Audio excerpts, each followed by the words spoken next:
kata-kata yang punya logika. Bagi yang tidak punya logika, skip aja. Baru 1 tahun menjadi wakil rakyat, para anggota DPRD DKI sudah kelihatan rakusnya. Kalau saya gunakan kata kasar, saya akan katakan, mereka berencana merampok uang rakyat besar-besaran. Kalau menggunakan istilah lebih sopan, saya akan katakan, DPRD DKI secara bersama-sama sedang berusaha merancang alokasi anggaran daerah sehingga pemasukan yang diterima masing-masing anggota dewan mencapai sekitar 700 juta rupiah per bulan. Itu artinya sekitar 4 kali lipat pemasukan yang mereka peroleh saat ini. Selama ini sebenarnya mereka sudah memperoleh gaji di atas 100 juta rupiah per bulan. Tapi dasar tamak itu dianggap tidak cukup. Karena itulah mereka bersama-sama merancang anggaran yang bisa memperkaya diri mereka. Kelakuan mereka itu memalukan.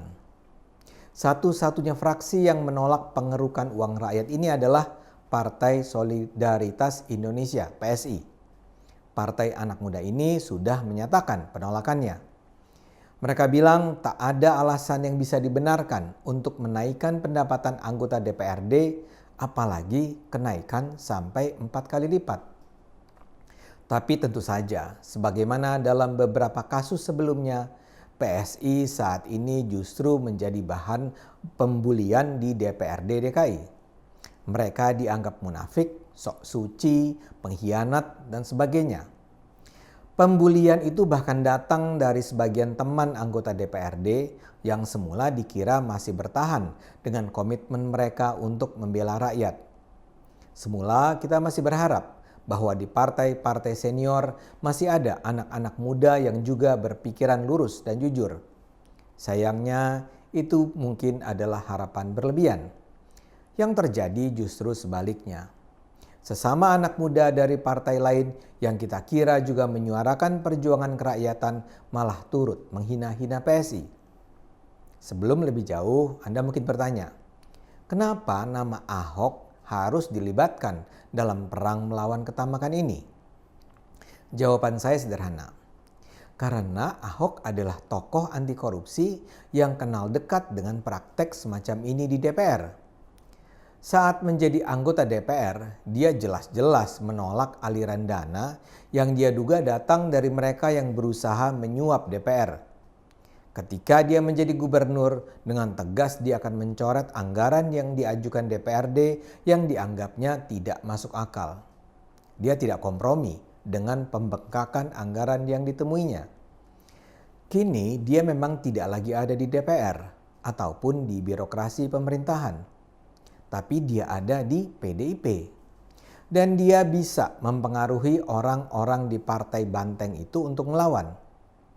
Masalahnya memang saat ini ada banyak pihak yang menyatakan PDIP adalah salah satu partai yang mendukung pembengkakan anggaran ini. Bahkan salah seorang anak muda wakil rakyat dari PDIP yang selama ini dikenal dekat dengan Ahok, Imam Mahdiah, menjadi semacam juru bicara pendukung kenaikan pendapatan fantastis ini. Ketika PSI menyatakan penolakan kenaikan anggaran yang diikuti sindiran Denny Siregar melalui Twitternya, Ima bilang, berpolitik jangan melipat dalam gunting seperti itulah. Tidak jelas juga apa yang dimaksud Ima dengan istilah melipat dalam gunting. Saya duga maksudnya menggunting dalam lipatan. Dan kalau memang itu yang dia maksudkan, artinya dia menuduh PSI adalah partai yang menusuk dari belakang atau mencelakakan teman sendiri. Ini jelas menyedihkan. Ima mungkin saja naif. Kesannya dia memang ingin sekali menikmati dana 700 juta rupiah mengalir ke rekeningnya. Tapi tak bisa dihindari. Apa yang dikatakannya bisa membuat orang mengira dia sebenarnya sedang diperintahkan PDIP untuk membungkam PSI. Apalagi karena PDIP nampak tenang-tenang saja dengan skandal pengerukan uang rakyat ini. Karena itulah Ahok harus bicara, karena dia sekarang sudah berada di dalam PDIP. Sesudah lepas dari penjara, dia masuk ke PDIP karena dia nampaknya percaya bahwa PDIP bisa dimanfaatkannya untuk menjadi kekuatan utama untuk melawan korupsi di Indonesia. Kalau dia konsisten dengan sikapnya dulu, kini Ahok pun harusnya marah dengan rencana pengerukan ini. Bahkan Ahok seharusnya mempertanyakan komitmen IMA. Kalau Ahok diam saja, kita jadi layak curiga bahwa Ahok sudah merasa nyaman hidup dalam zona aman. Tentu saja dengan memilih diam, dia mungkin saja tak mau menyakiti hati teman-teman partainya, walau dia tahu persis bahwa pembengkakan anggaran ini bertentangan dengan prinsip-prinsip dasar yang dipercayainya. Tapi kalau Ahok memang berkomitmen pada perang melawan korupsi, dia selayaknya bicara. Saya percaya kalau Ahok meminta PDIP menolak kenaikan penghasilan anggota dewan, suaranya akan didengar. Tentu saja ya bisa saja apa yang dikatakannya tidak diindahkan. Pengerukan uang jalan terus dan Ahok cuma seperti bicara di gurun pasir. Tapi dia rasanya tetap harus mengingatkan.